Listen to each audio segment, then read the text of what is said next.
يا رب العالمين يا رحمن يا رحيم صل ربي وسلم على خير المرسلين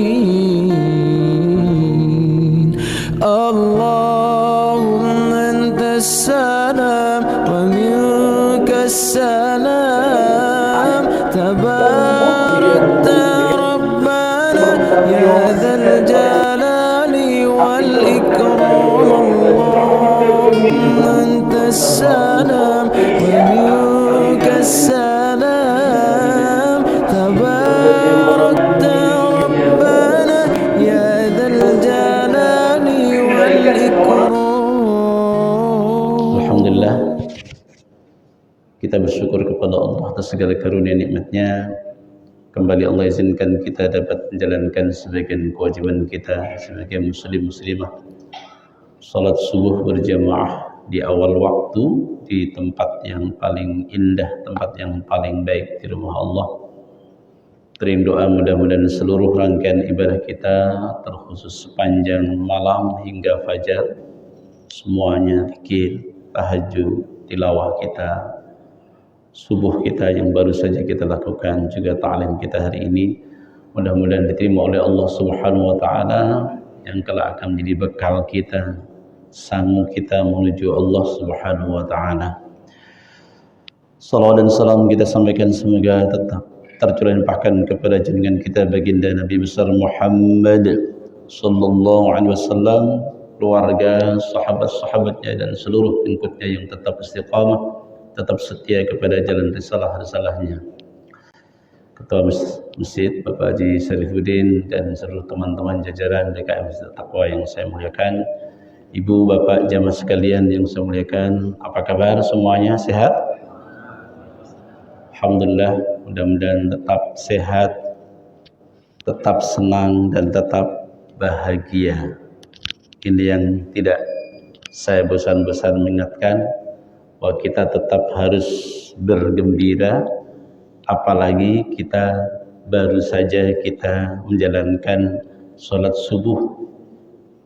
Jadi ini bagian dari cara kita mensyukuri nikmat Allah, gembira karena merasakan karunia-Nya, karena dibangunkan itu karunia Allah. Tidak semua dibangunkan oleh Allah, tidak semua diberikan kekuatan untuk bergerak ke rumah Allah, enggak semua Pak. Jadi orang yang datang ke masjid, orang yang datang ke musholla, itu adalah orang yang dipilih. Gimana kita enggak syukur gitu? Gimana kita enggak senang? Allah menyiapkan hadiah besar dan Allah menentukan orang-orangnya yang mendapatkan hadiah itu, dan kita termasuk yang dipilih oleh Allah untuk mendapatkan hadiahnya. Apa hadiahnya? Banyak sekali. Di antara hadiah yang pasti Allah berikan kepada kita lewat nabinya adalah berkah. Berkah umur, berkah waktu, berkah rezeki. Karena kita ada dalam keluarga, kita ada dalam rangkaian doa Nabi, Allahumma barik li ummati fi bukuriha. Ya Allah, berkahi umatku yang menetapi waktu paginya, waktu subuh. Coba, yang doa manusia akramul khaliqin, semulia-mulia makhluk, ahsanul khaliqin, seindah-indah makhluk, azkal azkiya, yang paling bersih hatinya, itu Rasulullah yang doa.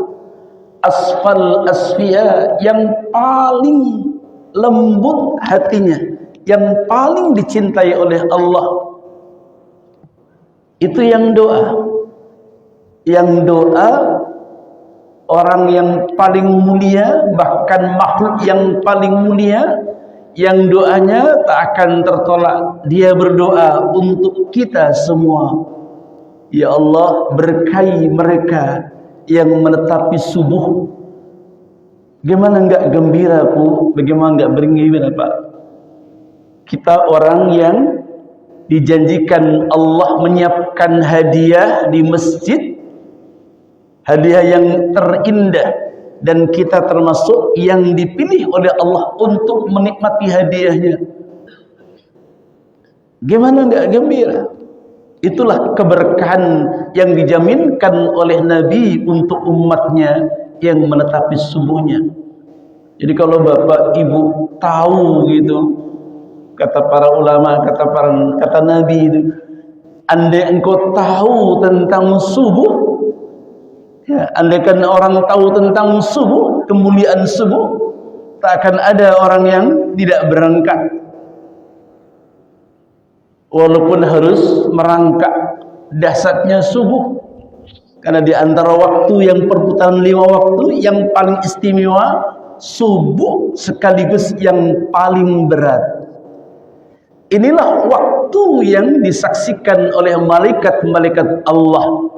Aqim salata liduluki syamsi ila ghasaqil laili wa qur'anal fajr inna qur'anal fajri kana mashhuda. Tak ada waktu melebihi subuh yang disaksikan oleh malaikat-malaikat Allah, baik malaikat penjaga malam maupun malaikat penjaga siang. Luar biasanya berkahnya Allah timpakan kepada kita atas doa makhluk yang paling agung, Nabi Muhammad SAW. Apalagi yang Allah janjikan, tentu kalau ini di setiap waktu Allah panggil kita lewat muadzin kita, hayya 'alas shalah, ayo datang untuk sujud kepadaku. Apa jaminan Allah? Apa hadiah yang Allah akan berikan?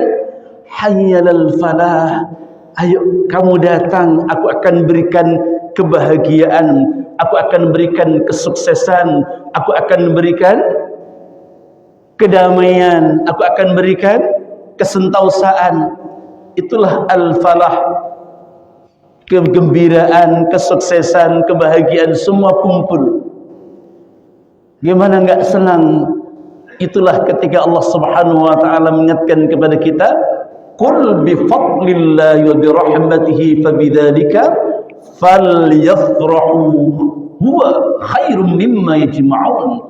Katakanlah, dengan karuniaku, dengan rahmatku. Bukankah hari ini kita sedang menikmati karunia Allah? Bukankah sekarang kita sedang menikmati rahmatnya? Maka Allah bilang apa? Falyafrahu, maka gembirakan hatimu, bergembiralah. Jadi kita harus gembira, harus senang, harus bahagia, karena kita sungguh sedang menikmati karunia-karunia yang luar biasa dari Allah Subhanahu wa taala. Maka pertama yang harus kita lakukan ketika kita memikirkan tentang kehidupan, ayat yang kita baca, hidup kita itu perputaran waktu.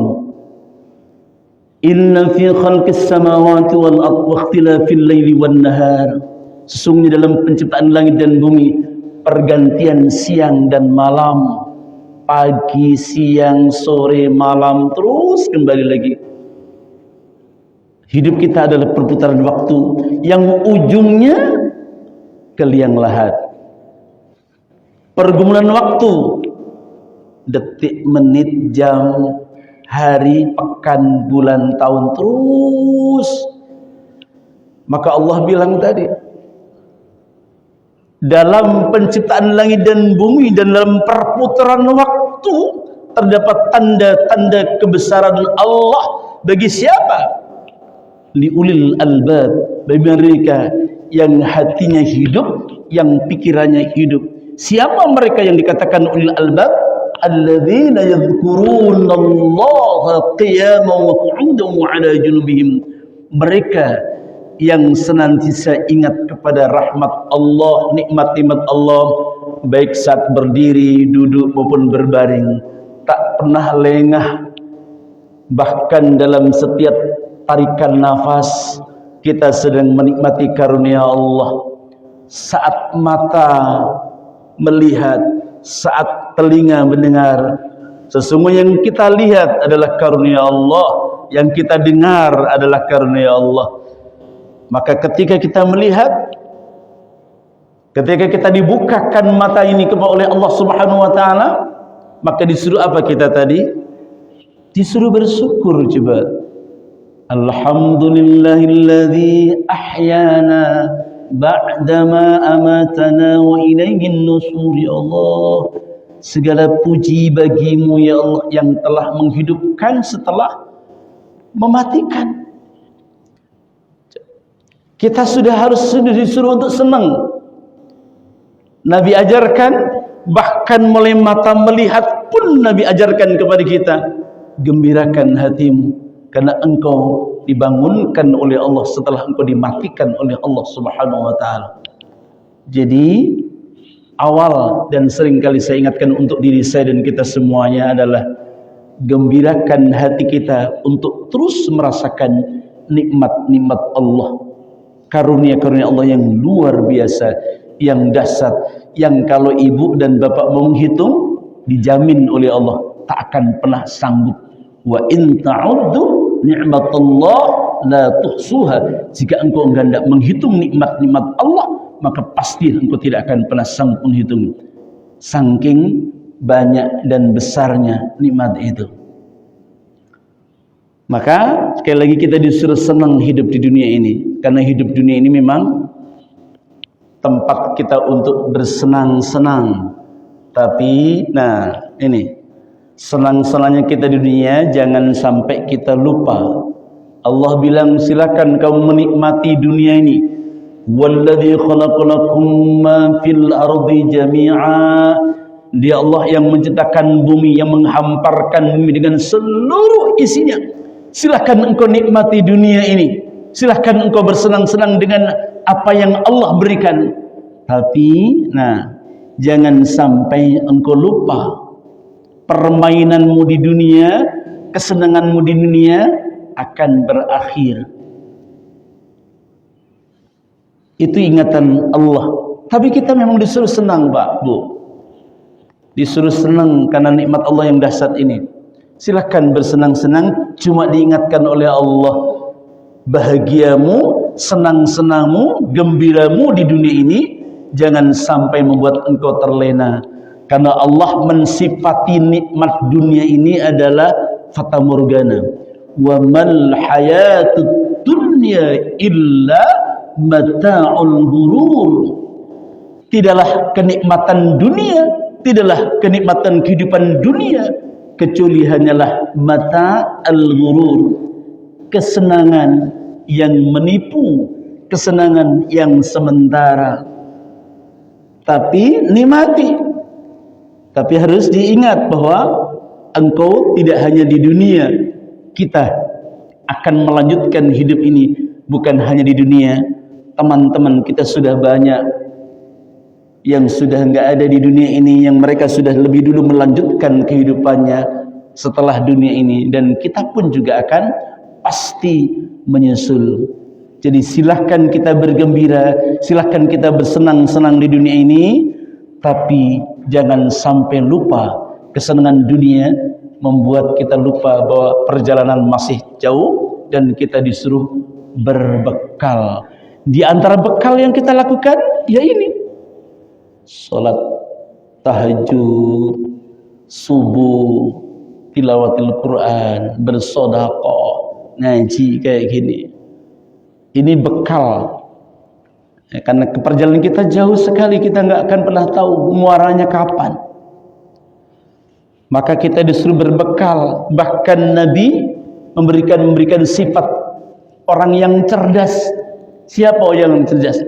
Bukan orang yang bergelar profesor, bukan orang yang bergelar doktor, bukan. Manil kais, kata Nabi. Siapa orang yang cerdas itu? Siapa orang yang pintar itu? Nabi ditanya kepada para sahabat, ada beberapa riwayatnya. Siapa?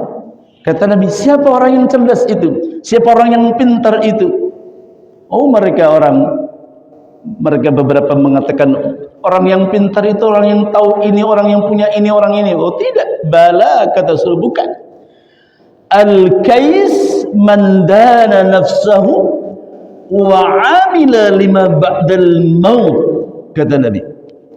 orang yang pintar, orang yang cerdas.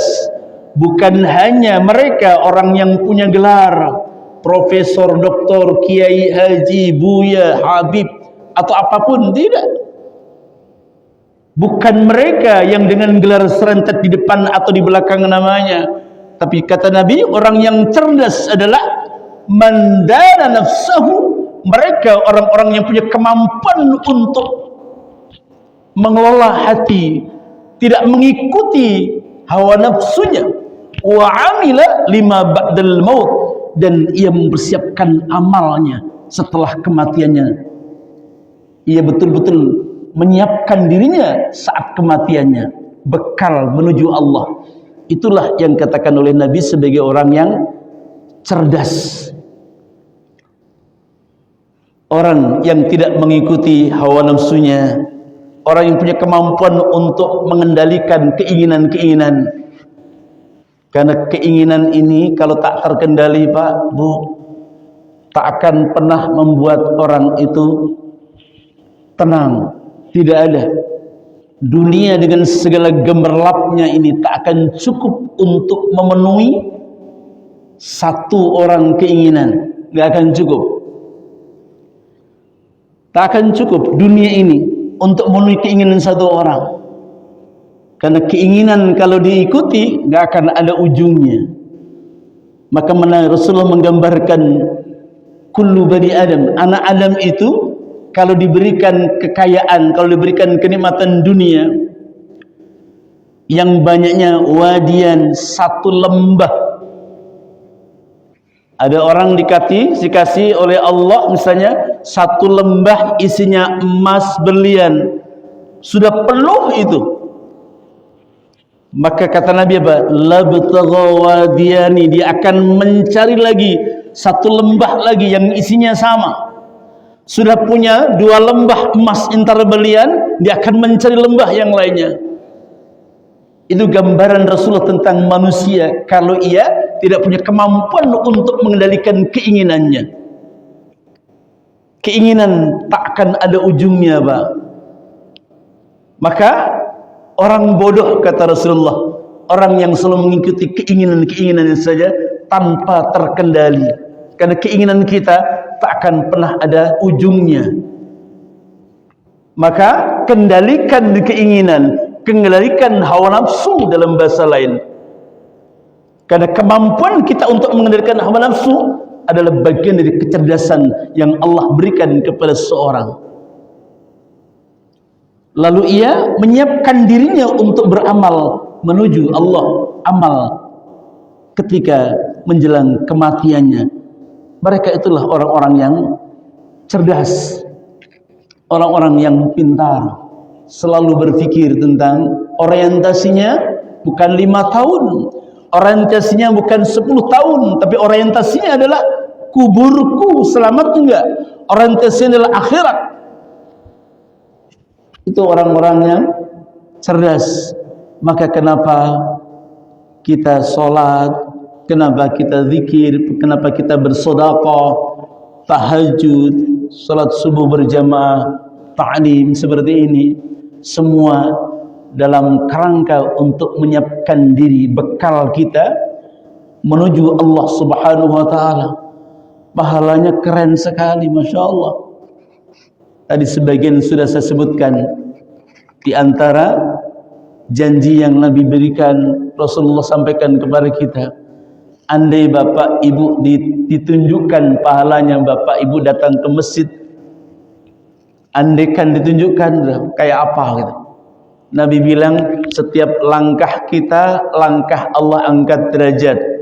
Setiap langkah kanan kita, Allah angkat derajat. Setiap langkah kiri kita, Allah menghapuskan dosa-dosa kita. Kayak apa coba? Itu orang yang jalan menuju Allah. Bahkan Nabi memberikan isyarat bahwa majlis ini sudah dijadikan oleh Allah sebagai majlis ilmu ini sudah dijadikan sebagai taman-taman surga. Idza marartu farta'u, idza marartu rawdah min riyadil jannah farta'u, kata Nabi, jika engkau melewati taman-taman surga maka singgahlah, berhentilah. Nabi ditanya, apa itu taman surga ya Rasul? Nabi SAW mengatakan, itulah majalis ta'lim, majalis ilmi, majlis ilmu, majlis yang di dalam dikaji Al-Quran, dikaji sunnah-sunnah Nabi. Allah langsung jadikan kita sekarang ini bukan hanya di Masjid At-Taqwa, tapi Nabi menggambarkan ini adalah taman-taman surga. Masya Allah. Nah, maka bagaimana enggak bahagia, bagaimana enggak gembira kita ada di dalam taman surga. Untuk mencapai sana, mari kembali kita lanjutkan kajian kita untuk melengkapinya. Terakhir, kemarin kita sudah bahas sampai pada hadis yang ke-63. Nah, sekarang masuk ke 64. Rasulullah SAW bersabda, ini untuk perundungan sebetulnya ringan, hadis ringan untuk saya, untuk kita semuanya. Nabi SAW bersabda, idza aradta an tadhkura uyuba ghairika fadhkur uyuba nafsika. Apabila engkau hendak menyebut-nyebut atau menceritakan tentang aib temanmu, aib orang, maka ingatlah tentang aibmu. Nah, ini, jika engkau hendak menyebut keburukan orang,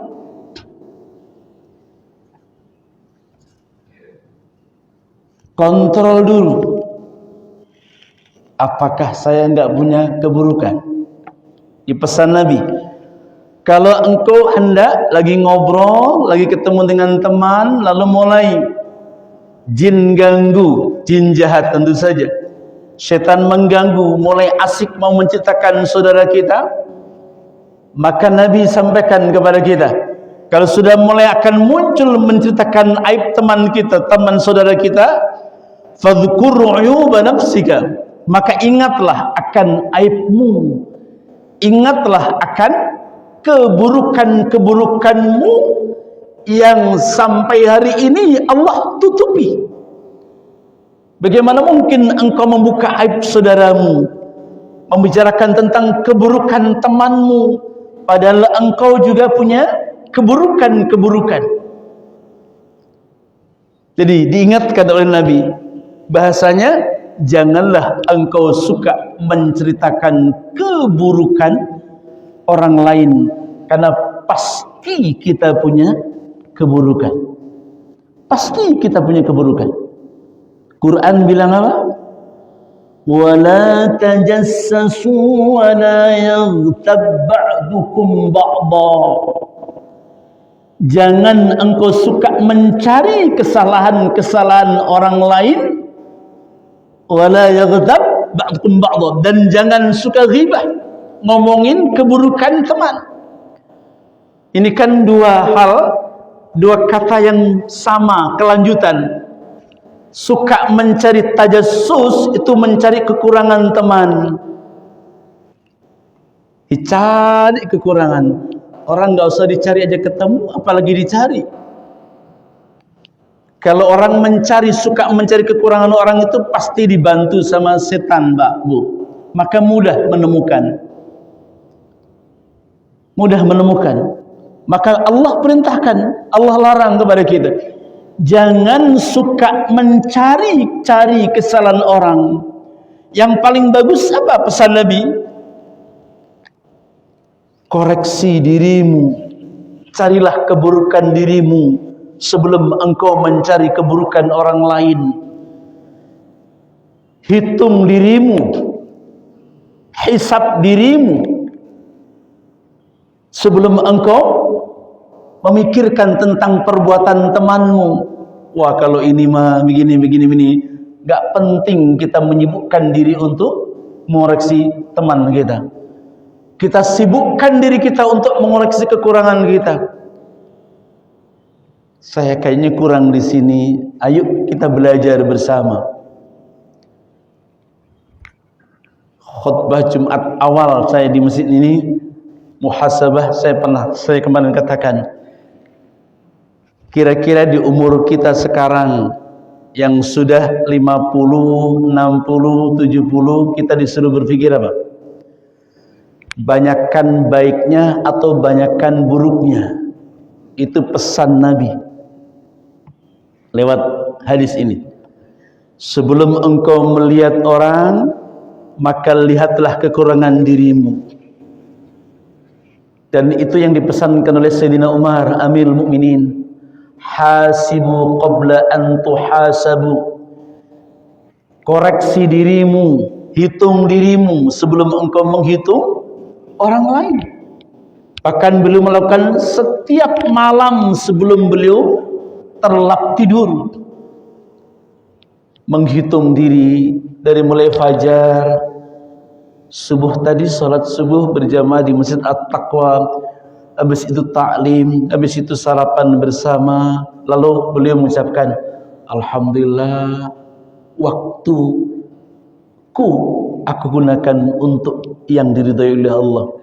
Terus mengalir jam 8 sampai jam 12, kira-kira apa yang kita lakukan? Kebaikan atau keburukan?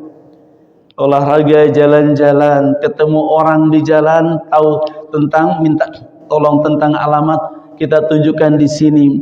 Ada orang mau nyebrang jalan, kita bantu orang, kita mengucapkan alhamdulillah. Habis itu zuhur, alhamdulillah bisa salat zuhur berjamaah di masjid. Terus alhamdulillah habis salat zuhur ngaji sebentar, barang 1-2 ayat, mengulum kami lagi alhamdulillah. Habis itu istirahat, misalnya tidur. Setelah itu salat asar. Terus seperti itu mengulumkan alhamdulillah. Pas ketemu dengan yang buruk, habis salat zuhur makan, terus ketemu teman di perempatan, ngobrol, diobrolin teman-teman kita, bicarakan keburukan teman kita, langsung istighfar, ya Allah, tadi ada yang salah dalam waktu tadi, kenapa saya harus membicarakan teman kita? Langsung istighfar. Dan tidak cukup membicarakan kesalahan teman kita dengan istighfar, telepon teman, Pak Budi, mohon maaf ya jika ada salah saya. Bingung Pak Budi, teman kita sendiri kira-kira. Kita nggak ngomongin, saya tadi ngomongin engkau Pak. Ngomong, minta maaf ya Allah, saya telah membicarakan sahabat keburukan teman. Tidak cukup membicarakan keburukan orang, ibu ngerasain orang, bapak ngerasain orang, saya ngerasain orang, menjadikan keburukan teman, lalu istighfar kepada Allah, gak cukup. Tidak cukup. Karena kita sudah membuka aib teman kita, maka untuk membersihkan dosa kita kepada teman kita harus fair. Mohon maaf ya teman, saya tadi loh, saya lupa, lalai, telah melakukan kesalahan kepada engkau. Itu yang fair. Dengan istighfar saja tidak cukup, karena ini hak adam antara kita dengan teman kita.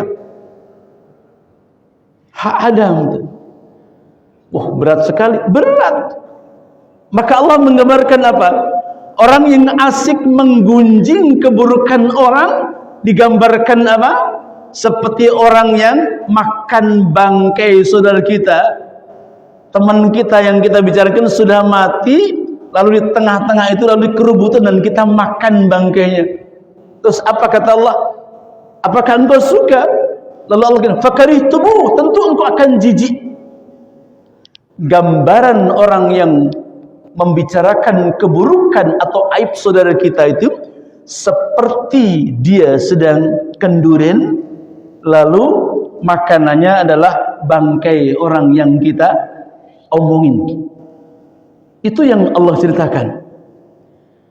Untuk membersihkannya tidak cukup istighfar, karena dosa kita kepada teman kita, datangi atau telepon atau apa, ya Allah, mohon maaf ya tadi saya sempat ngomongin keburukanmu. Udah, ya udah nggak apa-apa, dimaafkan, selesai. Itu beratnya kalau kita dosa dengan teman kita, Pak. Jadi nggak boleh main-main. Sampai ada hadis mengatakan, siapa yang suka membuka aib saudaranya, kelak akan dibuka aibnya di hadapan Allah. Ketika itu tak akan sanggup lagi menutupi, karena hari itu tidak lagi ada maaf. Mau kita dibuka aib kita di depan seluruh miliaran manusia nanti di akhirat, hari itu sudah nggak ada lagi maaf, karena hari itu sudah tidak ada lagi amal. Nah ini peringatan Nabi untuk saya, untuk kita semuanya. Jika engkau hendak menyebut keburukan temanmu, kata Nabi, ingatlah bahwa engkau juga punya keburukan. Semangatnya, apakah engkau mau diceritakan keburukanmu kepada orang lain? Satu. Yang kedua, tanggungan dosa yang berat bagi orang yang bersalah dengan hak Adam, karena sementara dia harus menyelesaikan itu kepada hak Adam. Itulah kenapa dalam hadis yang lain, dalam kumpulan hadis yang dikumpulkan juga oleh Imam Nawawi dalam Riyadhus Shalihin, itu salah satu ada disebut dengan al-muflis. Atadruna manil muflis? Tahukah kamu siapa orang-orang yang bangkrut itu? Sahabat mengatakan, al-muflis man la mata wa la dirhaman ya Rasulullah. Orang yang bangkrut adalah mereka orang-orang yang gak punya kesenangan, gak punya duit ya Rasulullah. Orang yang miskin, orang yang melarat di dunia ini ya Rasulullah. Bala, bukan. Orang yang bangkrut, kata Nabi, adalah mereka orang-orang yang kelak pada hari kiamat ia datang dengan membawa pahala sholatnya, pahala tahajudnya, sodakohnya, hajinya, umrohnya, tapi ia juga menumpahkan darah saudaranya, mengambil bukan yang haknya, menyakiti hati saudaranya, mau fitnah, menghina dan terusnya, dan belum tuntas di dunia, belum selesai di dunia. Kelak dibawa ke hadapan Allah Subhanahu wa taala, lalu dihisab. Mereka yang pernah disakitinya, mereka menuntut semuanya, dan pahala-pahalanya diberikan kepada orang yang pernah ia sakiti di dunia, dan semua sudah habis, tapi masih ada yang angkat tangan. Ya Allah, hancur namaku dulu karena fitnah dia. Dia bicarakan saya tentang keburukan, hancur aku, malu ya Allah, hingga aku tak sanggup keluar rumah karena dia. Hari ini aku menuntut ya Allah. Dibuka-buka amalnya, ternyata sudah nggak ada, Bu, sudah nggak ada, Pak. Kenapa? Sudah habis diberikan kepada orang yang pernah disakiti. Akhirnya apa? Dosa orang tadi dilimpahkan kepada dia. Faturiha finnar, kata Nabi, lemparkan ia ke neraka. Itulah yang dikatakan oleh Rasulullah sebagai orang yang bangkrut.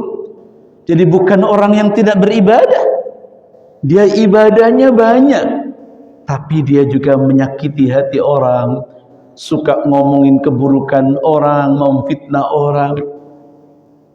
Nah ini ingatan untuk saya, Bu, Pak, hadis ini yang kita baca. Sekaligus kita bermuhasabah di awal tahun 2025 ini. Yuk kita hilangkan, jangan sampai kita suka untuk membicarakan keburukan orang, karena dahsyat sekali akibatnya. Bukannya di dunia, kalau kita nggak minta maaf kepada teman kita yang kita habiskan keburukannya, kita ceritakan kepada teman-teman kita, akan menyimpan terus itu. Bapak Ibu yang dimuliakan oleh Allah, sering ada orang yang berkeluh kesah terkait dengan kehidupan dunia. Kenapa begini, kenapa begini, kenapa begitu? yang diingatkan Nabi kepada kita adalah dosa ibu, dosa bapak, dosa saya itu menjadi hijab. Hijab antara diri saya dengan Allah. Doa saya, doa bapak, doa ibu itu bisa nggak nyampe kepada Allah karena tertutup oleh dosa-dosa kita. Kenapa ada seorang datang di masjid Nabi, lalu berdoa Allahumma, Allahumma, Allahumma. Nabi bilang, bagaimana mungkin doanya diterima oleh Allah sementara yang dipakai dari yang haram, yang dimakan dari yang haram. Yang ingin saya tegaskan, dosa yang dilakukan itu ternyata menghijab antara kita dengan Allah Subhanahu wa taala. Boleh jadi doa kita, kenapa doa kita tidak dikabulkan oleh Allah atau belum dikabulkan oleh Allah adalah disebabkan karena dosa. Pernah menyakiti teman kita, lalu kita belum minta maaf. Teman kita bilang, aku enggak ridho. Sementara kita santai-santai tenang, enggak merasa bersalah. Jangan-jangan itu yang membuat doa kita tak sampai kepada Allah. Lalu kita merasa, saya sudah tahajud kok. Tahajud saya setiap malam. Jumat bukan hanya tahajud, baca Kahfi, baca Waqi'ah, baca Yasin, baca Ar-Rahman. Ngadu sama guru. Kenapa?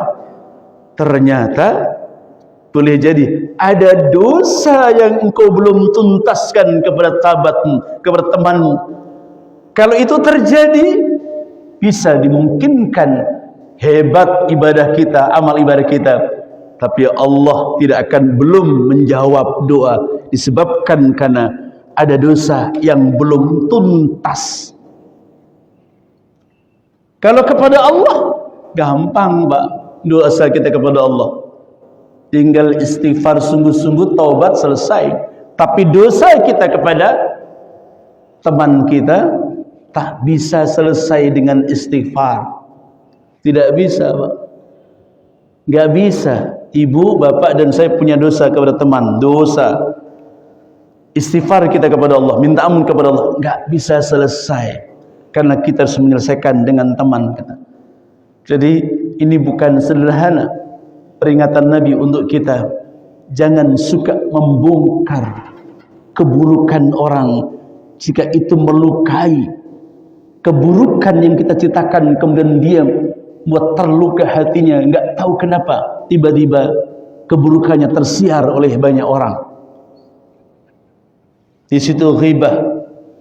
Ditanya, memang benar ya Rasulullah, dia orangnya begini. Justru itulah yang disebut dengan ghibah. Kata Nabi gini, ada orang datang, bagaimana kalau yang saya ceritakan itu kebenaran ya Rasulullah? Itulah yang disebut dengan ghibah. Menceritakan keburukan, membongkar keburukan, membuka aib saudaramu, dan itu benar. Itulah yang dikatakan ghibah. Kalau tidak benar namanya fitnah. Maka fitnah lebih kejam daripada pembunuhan. Al-fitnah asyaddu minal qatl. Jadi membicarakan keburukan orang, memang benar dia buruk.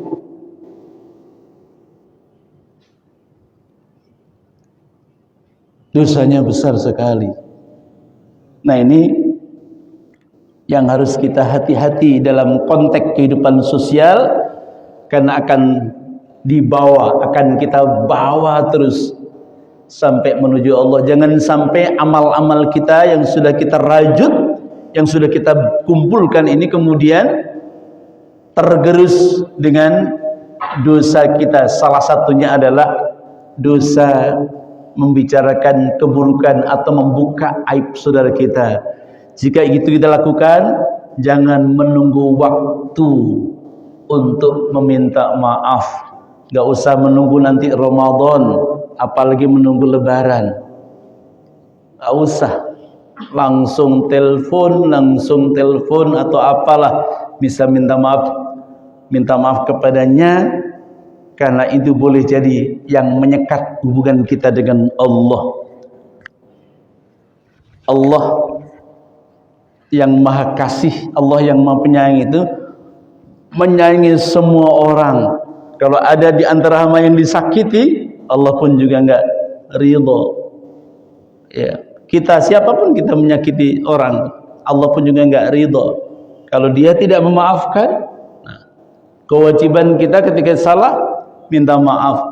Maafkan atau tidak itu urusan dia. Yang penting kita sudah punya iktikat baik untuk meminta maaf kepada yang pernah kita lakukan, kita berbuat salah kepada dia. Selanjutnya terserah. Kewajiban bagi yang dimintai maaf adalah memaafkan. Ayatnya jelas, Ali Imran 133, 134, 35. Alladzina yunfiquna fis sarra wad dharra wal kadhimin al ghaidha wal 'afina 'anil nas. Jadi kalau bapak, ibu yang ada orang datang minta maaf, jangan awal enggak bakal saya maafkan. Jangan melanggar aturan Allah. Kalau orang sudah datang menyesali kesalahannya, datang kepada ibu, kepada bapak, kepada saya, apapun yang pernah lakukan kepada kita, kewajiban kita, Allah perintahkan wal 'afina 'annas, maafkan dia. Kalau tidak dimaafkan gimana? Kena hadis. Apa kata Nabi? Wallahi fi 'aunil 'abdi ma dama 'auni akhi. Allah tidak akan menolong seorang hamba, ia tidak mau nolong hambanya yang lain. Jadi kalau akan kesalahan saudara kita, Allah pun juga tidak akan maafkan kita. Emang kita enggak punya salah. Bahkan dalam takhris hadis ini ada jenazah nih dibawa ke Masjid At-Taqwa ini, yang nyolatin lebih dari 40, 100 orang atau banyak sekali. Tapi kalau ia mati dalam dendam, mati dalam amarah, mati dalam kebencian, ulama yang mentakhris ini tak akan dimaafkan jika ia mati tapi ia tidak mau memaafkan kesalahan orang. Jadi kita punya kewajiban minta maaf, yang diberikan, yang dimintai maaf, kewajiban untuk memberikan maaf. Dua-duanya di situ mengikat. Kalau ia tidak memberikan maaf kepada kesalahan saudara kita, kena ancaman hadis tadi. Seorang tidak akan ditolong oleh Allah jika ia tidak mau menolong saudaranya. Ini orang sudah datang minta maaf, maafkan. Kalau tidak, kembali. Emang kita enggak punya salah? Memangnya kita enggak punya dosa? Allah saja memaafkan. Allah memaafkan dosa apapun dan siapapun. Maka tidaklah pantas bagi kita untuk tidak memaafkan kesalahan saudara kita. Kata ibu-ibu, terlalu sakit Pak. Terlalu sakit Pak, dosanya terlalu menyakitkan Pak. Itu cuma sebentar Bu, di dunia saja. Sakitnya cuma di dunia, imbalannya berat, luar biasa. Ya, udah nggak usah mikirin sakitnya di dunia. Hadis sahih ini Bu, diriwayatkan oleh Imam Muslim Pak. Ada dua orang, yang satu ini pendosa yang menyakiti teman-temannya, yang satu orang soleh ini, tapi kawan pendosa sendiri. Setelah divonis ternyata yang satu neraka, yang satu surga. Lalu sama Allah diperlihatkan istana yang ada dalam surga, diperlihatkan istana di surga itu. Kemudian mereka tuh terperangah dengan keindahan surga luar biasa. Lalu tanya, orang tadi tanya kepada malaikat yang memberi tunjuk, itu istana buat siapa? Dia istana untuk orang-orang yang dimuliakan oleh Allah. Orangnya harus bagaimana? Apakah saya bisa? Oh, kamu juga bisa. Kamu bisa menikmati istana yang ada dalam surga, yang sudah yang luar biasa itu.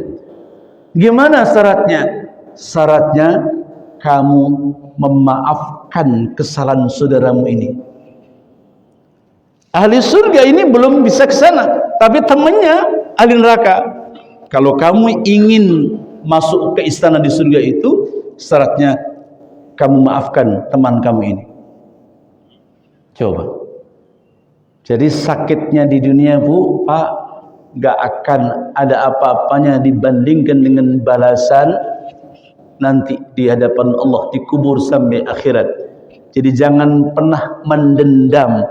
Jika ada orang memang berniat baik untuk meminta maaf atas kesalahan kita, buka. Ingat ayat tadi, Ali Imran 134. Allah perintahkan kepada kita untuk bisa memaafkan kesalahan siapapun, apalagi dia memang sudah mengakui kesalahannya. Tapi kalau utang harus bayar dulu, Bu. Nggak bisa punya utang 5 juta, maafkan ya kesalahan saya sudah punya.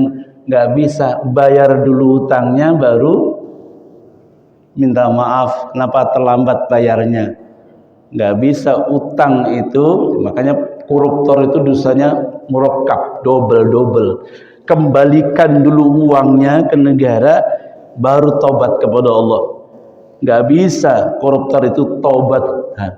Bangun masjid mewah untuk taubat, nggak bisa. Menghajikan banyak orang, misalnya guru-guru, para ustadz, para kiai-kiai dihajikan, tapi pakai duit koruptor sebagai cara bertobat, nggak bisa. Kembalikan uang negara itu ke rakyat, ke negara, baru tobat, itu baru benar. Jadi syarat ini lanjutan dari pandangan Sayyidina Ali. Taubat itu dalam konteks hubungan hutang piutang atau ada hak orang lain, kembalikan itu kepada yang berhak, baru kemudian istighfar, baru salat taubat. Orang meninggal, sampai meninggalnya belum bisa bayar utang, tapi yang berpiutang memaafkan, mengikhlaskan, itu pahalanya besar sekali. Bagi dia selesai, nggak akan ditagih lagi sama Allah. Kalau yang berpiutang memaafkan, saya ikhlaskan, ya sudahlah. Bagaimana caranya? Kepada Allah. Ya Allah, si fulan teman saya, sahabat saya sudah meninggal, dia punya tanggungan kepada saya 5 juta misalnya. Aku ikhlaskan dia, ya Allah. Ya, aku ikhlaskan dia. Hutangnya aku anggap selesai, ya Allah. Bilangnya kepada Allah, sudah selesai. Apa kamu itu? Enggak lagi. Kalau bapak atau siapapun yang sudah ngomong seperti itu, si jenazah sudah lagi tidak akan dituntut oleh Allah. Kalau yang berpiutang sudah menghalalkannya, mengikhlaskannya, sudah nggak akan dituntut dia. Tapi kalau tidak, masalah itu, Pak.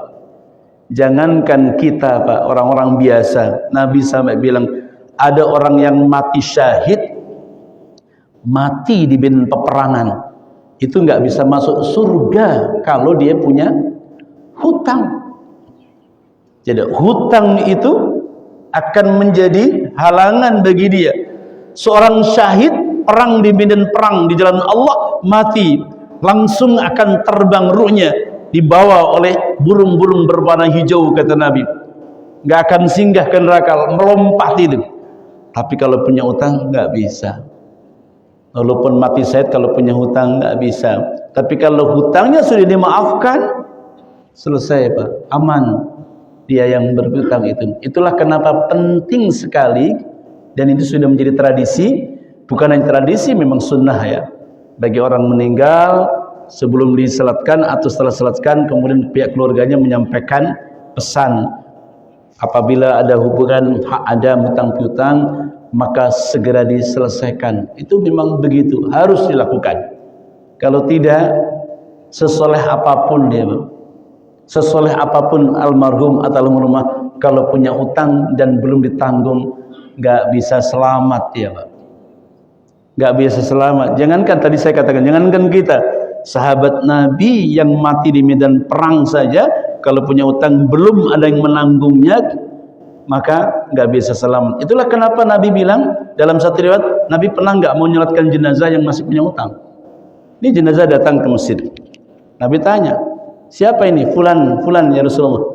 adakah dia punya hutang? Ada ya Rasulullah. Diam saja. Nabi tinggalin. Sampai di ujung ada yang angkat tangan. Dalam satu riwayat Sayyidina Ali, dalam riwayat yang lain sahabat yang lain, ya Rasulullah, hutangnya menjadi tanggunganku. Baru Nabi balik. Baru Nabi balik mau menyolatkan. Bukan berarti bapak ibu tidak boleh menyolatkan orang yang punya hutang, tapi Nabi hendak memberikan garis keras. Jangan suka hutang kalau ia tidak suka bayar. Bukan berarti nggak boleh hutang. Nabi pun juga punya hutang, Pak. Sayyidina Abu Bakar As-Siddiq ketika wafat punya hutang, tapi beliau sudah menyiapkan untuk membayarannya. Coba, kurang kaya apa Sayyidina Abu Bakar As-Siddiq? Saudagar kaya raya yang membesarkan puluhan budak, tapi ketika wafat punya hutang. Jadi hutang itu bukan aib, Ibu. Hutang itu bukan aib, Pak. Nabi pun berhutang, tapi yang suka hutang juga suka bayar hutang. Jangan sampai senangnya hutang tapi nggak senang. Ini masalah itu. Lari-lari masuk ke komplek, masuk ke warga, ada orang, siapa itu? Ditanya alamatnya, pada sembunyi-sembunyi semua. Kenapa? Ternyata apa namanya itu? Tukang penagih hutang itu. Hah? Oh, kolektor tuh. Pada lari-lari. Yang punya utang memang gimana? Mau utang, seneng utang tapi nggak seneng bayar, itu bahaya. Jadi masalah hutang piutang itu Nabi sangat concern. Jadi pesan terakhirnya kayak gitu, seperti itu, Pak. Sampai Nabi itu nggak mau nyolatin. Sekali lagi, bukan berarti nggak boleh Bapak Ibu nyolatin, tapi Nabi tidak mengajarkan kepada kita. Hutang itu bukan aib, hutang itu biasa. Nabi juga punya hutang, sahabat juga hutang. Ya, berarti hutang itu sunnah ya? Iya, sunnah. Jadi kalau mau hutang, saya melaksanakan sunnah Nabi. Kenapa? Berhutang. Kenapa? Nabi juga berhutang, tapi dibayar gitu. Jadi yang salah itu tidak bayar gitu. Sampai kayak gitu, Pak. Jadi sehebat apapun, sesoleh apapun, jangankan kita lagi. Sahabat ini, generasi sahabat, nggak ada yang lebih mulia daripada generasi sahabat. Punya hutang, nggak bisa masuk surga. Apalagi kita. Jadi hati-hati dengan hutang, silakan berhutang, tapi harus dibayar. Gitu aja. Maka penting itu. Nah ini pernah terjadi, Pak. Betul-betul terjadi, karena saya ngalamin, terlibat itu. Sudah ngomong kayak gini nih, Pak, jenazahnya, keluarganya ngomong, nanti kalau ada bagi bapak ibu yang punya merasa tanggung kepada orang tua kami, silahkan menghubungi kami. Ada yang menghubungi, memang ada yang menghubungi. Setelah beberapa hari tentu saja, ternyata dia nggak mau bayar. Coba bayangin, alasannya macam-macam, yang tidak ada bukti lah, macam-macam gini-gini. Ya mungkin ya teman, misalnya saya sama Mas Sigit, saya Mas Sigit pinjamlah, nih saya belum mau beli bensin, kebetulan pas nggak ada gitu loh, beli bensin 50.000, kemudian ya sudah nanti kan saya mati gitu.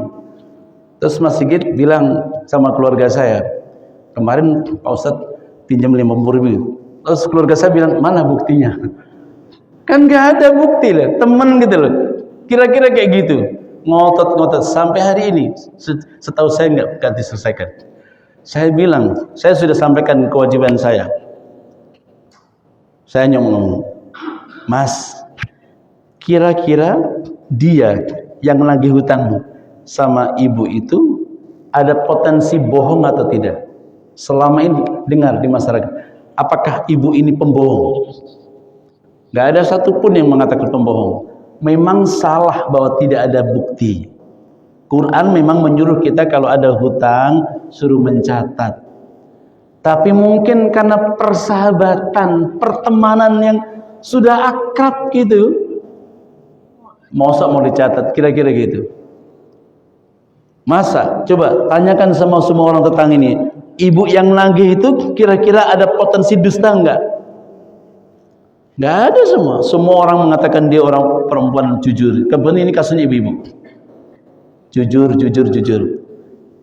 Tapi tetap saja kekeh. Saya bilang kewajiban saya selesai ya Mas. Bagi saya kalau saya sebagai anak akan saya lunasi itu. pasti saya akan bayar. Kenapa? Dan itu saya lakukan, Pak. Ketika ayah saya wafat, saya dengan kakak saya itu saya keliling itu. Ayah saya itu punya beberapa majelis taklim. Pengajian ini, pengajian ini, ada jamaah waqiah, ada jamaah manaqib, ada jamaah yasin, ada jamaah ini. Saya datangi semua itu bendaharanya. Khawatir kalau ayah saya pinjem. Tapi alhamdulillah kata pengurusnya sudah enggak ada Pak Sulman. Nah, saya bilang sama keluarga itu yang kasus ini, saya sudah selesai kewajiban saya. Kalau saya tunaikan itu. Kasihan orang tua kita dikubur. Ini orang baik, karena saya kebetulan dia murid ngaji saya juga, ya, karena saya terlibat murid ngaji saya. Ini orang baik, kalau nggak diselesaikan kasihan. Itu masalahnya gitu, Pak. Jadi kalau kasus yang Bapak tadi aman, Pak, orangnya sudah memaafkan. Yang tidak aman itu kalau tidak dimaafkan. Nah, kemudian bagaimana caranya? Ya keluarganya harus meminta bagaimana menyelesaikannya. Kebetulan mungkin tidak seberapa nilainya. Kalau nilainya besar misalnya gimana?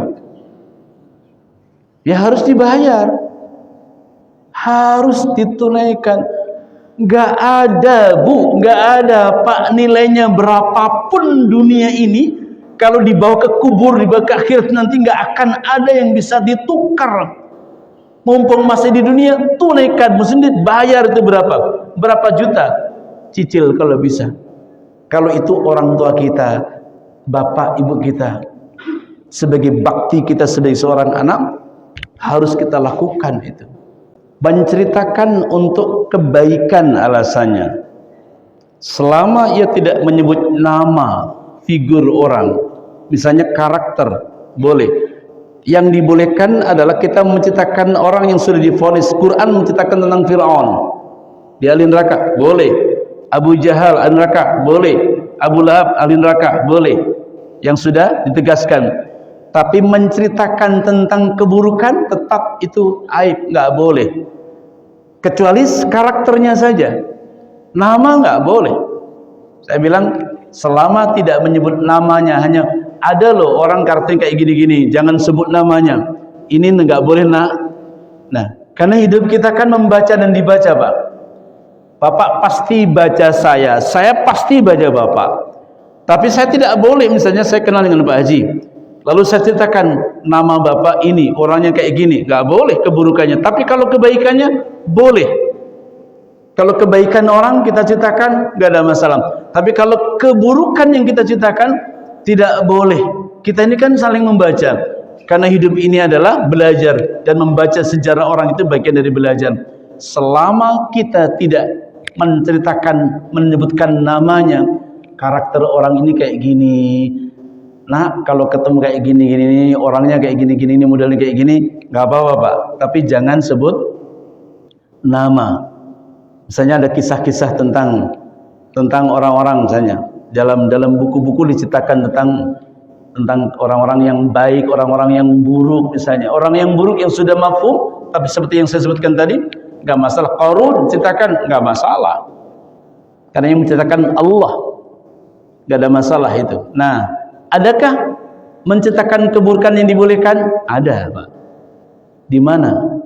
Di pengadilan. Boleh. Karena untuk menegakkan hukum, menceritakan keburukan, jadi hakim itu boleh. Karena kamu begini, pasalnya ini, maka vonis ini. Jadi untuk kepentingan hukum syariahnya membolehkan untuk menceritakan jadi di depan sidang. Tapi nggak boleh sidang itu kemudian diungkap.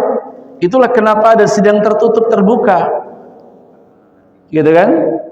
Terbuka untuk apa? Pelajaran. Misalnya koruptor. Biasanya sidangnya terbuka.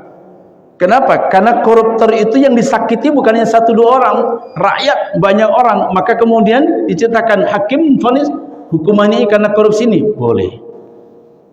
Tapi urusan keluarga biasanya sidangnya tertutup. Ada pertengkaran keluarga, misalnya hakim menyatakan sidang tertutup, biasa begitu. Tapi kalau urusan publik atau kemaksiatan atau dosa yang dilakukan itu menimbulkan kepada kerugian masyarakat, biasanya dilakukan dengan sidang terbuka, dan yang seperti itu secara syariah dibolehkan. Kalau yang Pak Haji sampaikan tadi, haram menceritakan walaupun cerita, tapi asalkan tidak menyebutkan nama, nggak apa-apa Pak, hanya menjelaskan anak teman orang ini karakternya kayak gini, tapi jangan sebut namanya, yang sombong begini, orang rendah hati gini, atau boleh, asalkan tidak disebutkan namanya. Demikian satu,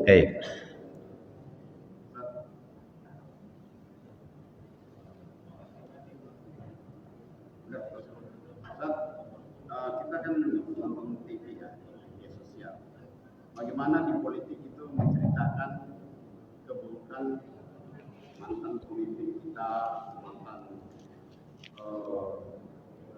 anggota dewan, saling gimana? Iya, jujur harus katakan tidak boleh. Iya, makanya pernah saya bilang Pak Harto yang dicaci bertahun-tahun mungkin bersih dosanya gara-gara caci makian banyak orang, bersih gitu karena dicaci maki. Jadi yang boleh membuka itu ya di sidang pengadilan. Di sidang pengadilan, keburukan orang itu boleh di sidang itu untuk menetapkan hukum. Kita sebetulnya tak berhak untuk menceritakan keburukan, maka kadang-kadang tahan diri untuk menceritakan keburukan orang. Ya, pesannya kembali kepada tadi, emang kita nggak punya keburukan, tapi hakim, nah kalau itu korupsi, karena korupsi itu pelanggaran yang merugikan banyak orang, masyarakat, rakyat, maka boleh hakim menetapkan itu lalu dibuka bahwa si ini korupsi, namanya ini boleh. Untuk apa? Menjadi pembelajaran. Tapi hakim yang ngomong karena dia punya kewenangan.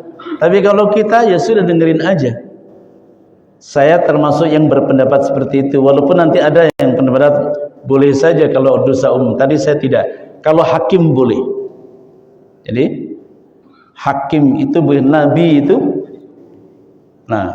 itu langsung memvonis, menjelaskan keburukan orang di depan ini. Ketika kepada siapa? Kalau sekarang ya koruptor lah. Ini ceritanya gini. Ini Nabi menyuruh orang untuk mengambil zakat. Khudh min amwalim shadaqatan tutahhiruhum wa tuzakkihim biha. Kamu ambil ya, kata Nabi. 1-2 orang. Ini orang-orang kaya, kamu ambil zakatnya. Bla bla bla bla bla. Diambil. Sampai kemudian zakatnya dan diambil. Kemudian orang tadi bilang, ya Rasulullah, ini zakatnya fulan.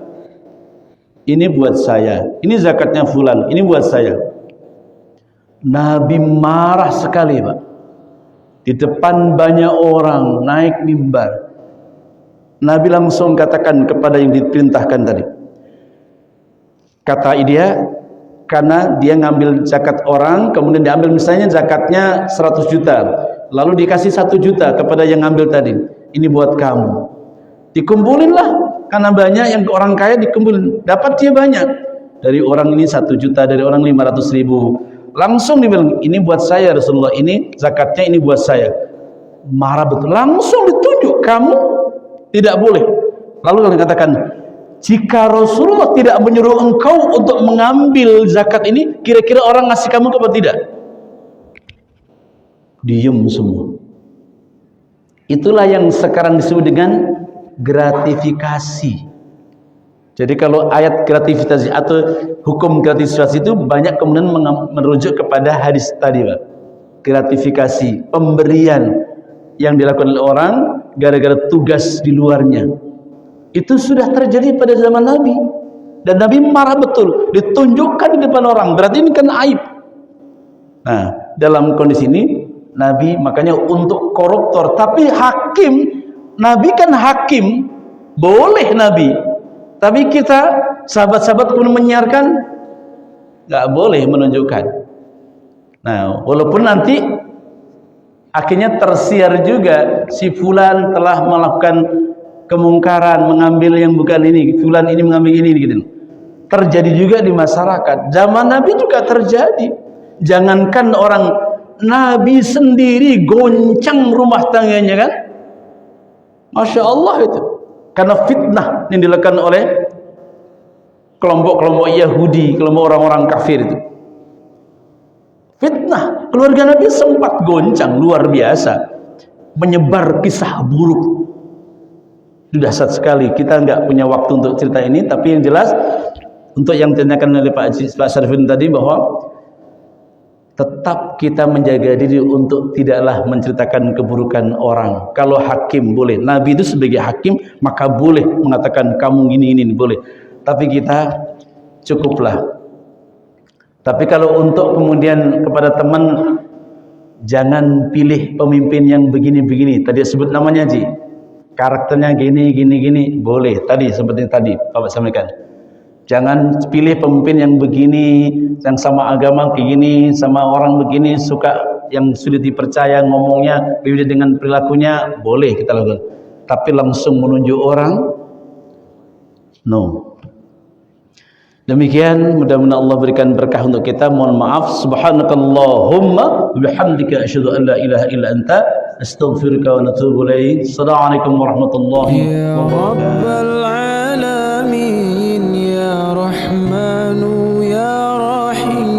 صلي ربي وسلم على خير المرسلين.